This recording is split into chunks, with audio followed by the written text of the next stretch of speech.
Cortina welwyd heddi am y tro cyntaf ar hewlydd Pryden yw'r pedwerydd cynllun newydd, ers i'r Cortina gwreiddiol ymddangos 4 blynedd ar 10 yn ôl.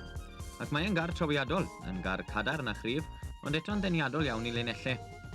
Mae cynllun y cefen yn newydd i geir ffod wedi gywasgu tipyn o'r hen fodel ac yn gyfandirol i linellau, mae'n atgoffa un o'r Mercedes neu'r Volvo. Ond eto mae'r gist yn y gwt yn sylweddol i maint. Ymhlith y nodweddion newydd, defnyddiol iawn yn y llac sy'n tasgu o'r hewlydd y dyddiau hyn, bydd y golchwr ar y goleuadau blaen. Pren nid y plastig cyfarwydd yw'r panel yn y blaen, ac mae'r seddau llun yn gyffyrddus iawn i yrru mewn unrhyw dywydd.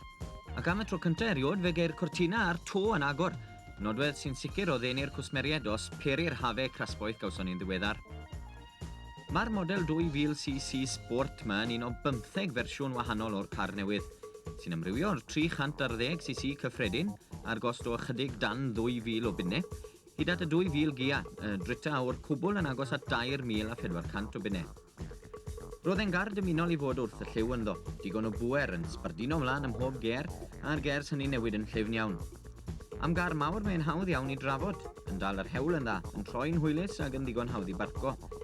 Yr unig wendid falle yw fod y lliw ychydig bach yn rhy ysgafn ar dywydd glib i gar mawr. Mae'r 2000 yn gallu cyrraedd cyflymder o dros 100 milltir yr awr, a hawlir i fod yn gwneud ychydig dros 10 milltir yr hugen i'r galwn. 42 o filltiroedd yr awr yw'r cyflymau i'r 310, ond gellir teithio dros 20 milltir i'r galwn yn hwnnw.